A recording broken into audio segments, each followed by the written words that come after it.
بسم اللہ الرحمن الرحیم۔ اہرام کیا ہیں اور کتنے پرانے ہیں اور ان کی تعمیر کا طریقہ کار کیا تھا؟ آج کی ویڈیو میں آپ کو بتایا جائے گا۔ معلومات کی طرف جانے سے پہلے تمام ویورز کو پنجاب رنگ نظارے یوٹیوب چینل پر ویلکم کرتا ہوں۔ اہرام مصر قدیم زمانے کے عظیم فن تعمیر کا شاہکار ہے، جو اصل میں فرعون مصر اور ان کے درباریوں کے مقبرے ہیں۔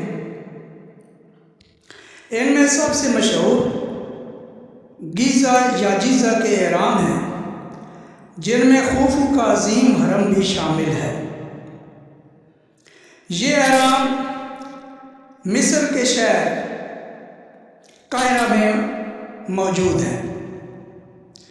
آپ کو یہ بھی معلومات دیتا چلوں کہ مصر ایک تاریخی ملک ہے، اس کی بہت بڑی گہری تاریخ ہے، اور یہ بھی بتاتا چلوں کہ بہت ہی حسین و جمیل قدرت کے دلکش نظاروں سے بھرپور ملک ہے۔ اس کے لوگ، لڑکے لڑکیاں سب نہایت ہی خوبصورت اور حسین و جمیل ہیں۔ کہتے ہیں کہ چونکہ مصر کی نسبت اللہ کے پیغمبر حضرت یوسف علیہ السلام سے ہے، چونکہ یوسف علیہ السلام بہت ہی خوبصورت تھے، تو ان کی نسبت سے مصر کے لوگ بھی نہایت ہی حسین و جمیل اور خوبصورت ہیں۔ یہ اہرام جن کی تعمیر میں بہت بڑے اور بھاری پتھروں کا استعمال کیا گیا ہے، جس سے اس دور کی پیچیدہ فنی مہارت ظاہر ہوتی ہے۔ ان بھاری بھرکم پتھروں کو دور دراز کے مقامات سے دریائے نیل کی شاخوں کے ذریعے لایا جاتا تھا۔ یہ دریائے نیل کی شاخیں اب صحرا کے نیچے چھپ چکی ہیں۔ جہاں یہ اہرام بنائے گئے ہیں، ان اہراموں کے پاس سے دریائے نیل سے مختلف شاخیں نکلتی تھیں جو یہاں سے گزرتی تھیں، اور دریائے نیل کے ذریعے ہی بھاری بھرکم پتھر یہاں لائے گئے تھے۔ ان اہراموں کی سلائی یعنی جوڑ اتنے بہترین ہیں کہ آج بھی پتھروں کی درمیانی درس میں پلاسٹک کا کارڈ نہیں ڈالا جا سکتا۔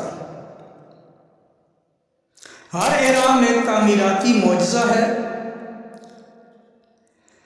جس میں سے بڑا اہرام گیزا یا جیزا کا اہرام ہے، جو فرعون خوفو یا خیوپس کے لیے بنایا گیا تھا۔ یہ اہرام تقریباً 140 میٹر اونچا ہے، اور اس کی تعمیر میں پتھر کے 23 لاکھ سے زائد ٹکڑے استعمال کیے گئے ہیں، جن میں سے ہر ایک کا وزن کئی ٹن ہے۔ ویورز، یہ اہرام اتنے بلند ہیں کہ انسان دنگ رہ جاتا ہے، کیونکہ اس دور میں جو مصر کے بادشاہ تھے فرعون کہلاتے تھے، اور فرعون یا اس کے درباریوں میں سے کوئی مر جاتا تو اسے مختلف مثالیں لگا کر، کیمیکلز لگا کر حنوط کر دیا جاتا۔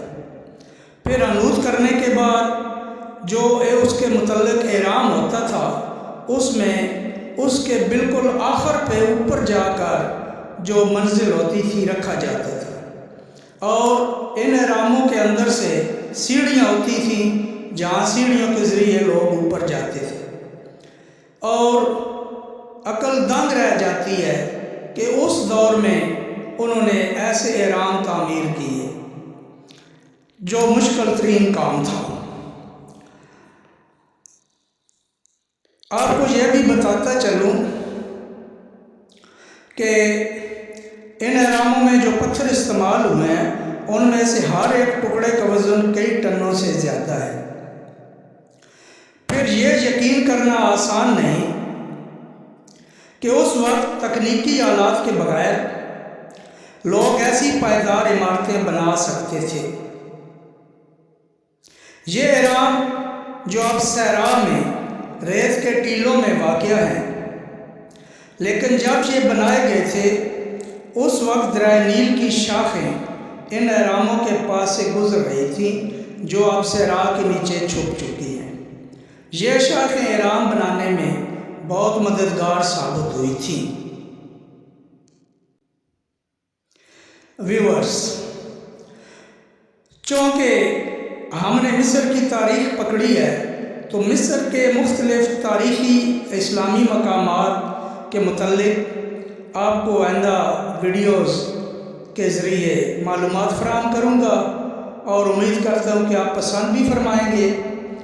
تو آگے چلتے ہیں۔ جیزہ یا گیزہ کے اہرام کے بارے میں تاریخ دان کیا لکھتے ہیں؟ جیزہ کے اہرام کے بارے میں تاریخ دان لکھتے ہیں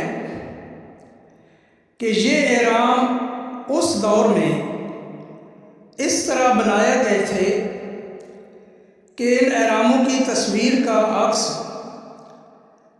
دریائے نیل کی شاخ کے پانی میں نظر آتا تھا، اور یہ نظارہ بہت ہی خوبصورت ہوتا تھا۔ اس پیچیدہ تعمیر کی مضبوطی دیکھیں کہ تقریباً 4,500 سال سے بھی زیادہ عرصہ گزرنے کے باوجود ابھی تک یہ اپنی پوری مضبوطی اور آب و تاب کے ساتھ کھڑے ہیں۔ یہاں ہر سال لاکھ سے 1.5 لاکھ کے قریب سیاح آتے ہیں جو ان اہراموں کی وزٹ کرتے ہیں، انہیں دیکھتے ہیں اور اس دور کی پیچیدہ تعمیر پر حیران رہتے ہیں۔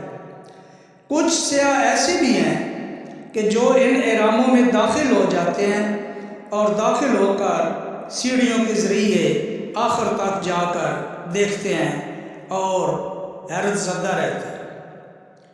آپ سوچ رہے ہوں گے کتنے پرانے اہرام ہیں، تو کیا ان کی سیڑھیاں موجود ہیں یا اندر جانے کی اجازت ہوتی ہے؟